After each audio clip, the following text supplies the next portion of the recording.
পয়লা June থেকে রাজ্যের সমস্ত সরকারি বাসে মহিলাদের জন্য বিনামূল্যে যাতায়াত পরিষেবা আনুষ্ঠানিকভাবে শুরু হলো। নতুন সরকার গঠনের পর মুখ্যমন্ত্রী শুভেন্দু অধিকারী এই ঘোষণা করেছিলেন। সেই প্রতিশ্রুতি অনুযায়ী সোমবার থেকে রাজ্যের সরকারি বাসগুলিতে মহিলাদের সম্পূর্ণ বিনামূল্যে যাত্রার সুবিধা চালু করা হয়েছে। শিলিগুড়ি তেনজিং নর্গে বাস টার্মিনাসে সকাল থেকেই দেখা যায় উৎসাহের ছবি। উত্তরবঙ্গ রাষ্ট্রীয় পরিবহন সংস্থার বিভিন্ন বাসে ভিড় করেন মহিলা যাত্রীরা। জলপাইগুড়ি, আলিপুরদুয়ার, কোচবিহার সহ উত্তরবঙ্গের একাধিক গন্তব্যে যাত্রার জন্য মহিলারা টিকিট কাউন্টারে নিজেদের আধার কার্ড বা অন্য সরকারি পরিচয়পত্র দেখিয়ে আসন নম্বর সংগ্রহ করেন। দূরপাল্লার বাসের ক্ষেত্রে যাত্রীরা বাসে ওঠার পর কন্ডাক্টররা পরিচয়পত্র যাচাই করে বিনামূল্যে টিকিট প্রদান করেন। ফলে কোনো ধরনের ভাড়া ছাড়াই নির্দিষ্ট গন্তব্যে পৌঁছানোর সুযোগ পাচ্ছেন মহিলা যাত্রীরা। প্রথম দিনে এই পরিষেবাকে ঘিরে বাস টার্মিনাসে ছিল বিশেষ ব্যস্ততা। শুধু বিনামূল্যে যাত্রাই নয়, পরিষেবার সূচনাকে স্মরণীয় করে তুলতে এদিন বহু বাসে মহিলা যাত্রীদের হাতে চকলেট তুলে দেন কন্ডাক্টররা। নতুন উদ্যোগকে স্বাগত জানিয়েছে। এই ছোট শুভেচ্ছা উপহার পেয়ে খুশি হন যাত্রীরাও। অনেকেই এটিকে সরকারের নতুন প্রকল্পের শুভ সূচনার প্রতীক হিসেবে দেখছেন। সরকারের এই উদ্যোগে খুশি নিত্যযাত্রীরা, কর্মজীবী মহিলা, পড়ুয়া ও পর্যটকেরা।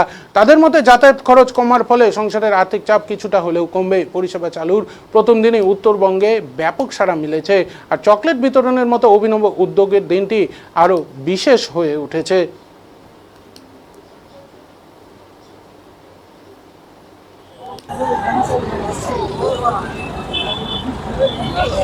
যাচ্ছিলাম, বললো কিনা আজকে ফ্রি। আমি রোজ তখন টিকিটটা দেখলাম 00 আসছে।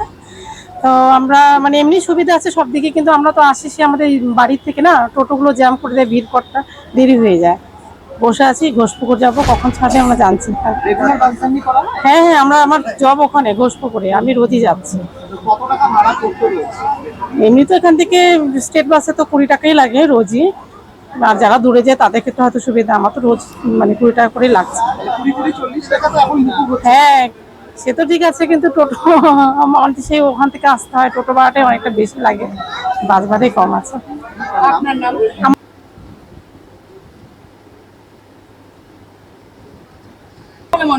যথেষ্ট সুবিধা হচ্ছে বলে মনে হচ্ছে। এখন দেখা যাক পরবর্তীতে কি হয়। এই যে বাসে উঠলেন, কি দেখিয়ে বাসে উঠলেন, কি দেখাতে হলো আপনার? এখনো অবধি কিছু দেখতে চাইনি, এখন কন্ট্রাক্টর আসুক তারপরে কি বলবে। এমনি কি রেগুলার জার্নি করেন? হ্যাঁ হ্যাঁ হ্যাঁ। সেখানে দাঁড়িয়ে মূলত জলপাইগুড়ির বাসে এই মুহূর্তে আপনি রয়েছেন, কত টাকা ভাড়া নরমালি লাগে? আমি তো লোকালে নামি, তো আমার 10 টাকা লাগে, আর এমনি যারা জলপাইগুড়ি যায় তাদের 38 টাকা ভাড়া। সেক্ষেত্রে পুরোটাই মুকুব। হ্যাঁ। সুবিধাটা কতটা? এখন সুবিধা তো যথেষ্টই, বিশেষ করে যারা একটু মানে নিম্নবিত্ত পরিবারে, তাদের জন্য তো খুবই সুবিধা। চন্দ্র রায়, আমি মানে উত্তরবঙ্গ রাষ্ট্রীয় পরিবহন কর্মচারী একজন, ঠিক আছে। তো আমাদের মহিলাদের বিনামূল্যে সরকারি বাসে যাতায়াতের সুবিধার জন্য রাষ্ট্রপতি সরকারকে আমরা ধন্যবাদ জানাই। জানাই আমাদের পশ্চিমবঙ্গের মাননীয় মুখ্যমন্ত্রী শ্রী শুভেন্দু অধিকারী মহাশয়কে। আচ্ছা দাদা, আপনাকে দেখা যাচ্ছে এই যে আজকে থেকে মহিলাদের ফ্রি, সেই উপলক্ষে আমরা আমাদের বিএমএস মানে ভারতীয় মজদুর সংঘের পক্ষ থেকে আমরা চলে দিচ্ছি। মূলত যারা বাসে কার্ড বা ভোটার কার্ড যে কোনো একটা আইডি প্রুফ হলেই হবে, সেটা আমাদের পশ্চিমবঙ্গে লাগবে। হ্যাঁ হ্যাঁ হ্যাঁ, যে কোনো রুটে। মহাদেব রায়। আজ পয়লা জুন, আজ থেকে শুরু হলো মহিলাদের জন্য বাস যাত্রা ফ্রি। নমস্কার, আপনারা দেখছেন ডিজিটাল বাংলা, আমি আপনাদের সাথে শ্রিয়া সরকার।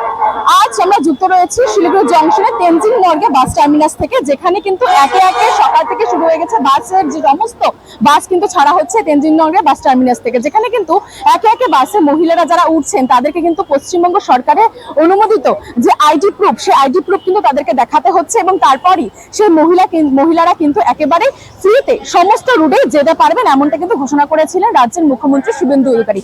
আজ থেকেই শুরু হলো সেই যাত্রা। আমরা কিন্তু যুক্ত ছিলাম তেনজিং নর্গে বাস টার্মিনাস থেকে, সেখানে কিন্তু মহিলাদের সাথে কথা বললাম, সমস্ত আপডেট কিন্তু আমরা আপনাদের সামনে তুলে ধরলাম। আমরা আবারও যুক্ত হব শিলিগুড়ি বিভিন্ন আপডেটের সঙ্গে, ততক্ষণ পর্যন্ত চোখ রাখুন ডিজিটাল বাংলার পর্দায়। ক্যামেরা ঋত্বিক ভট্টাচার্য, আমি শ্রিয়া সরকার, শহর শিলিগুড়ি।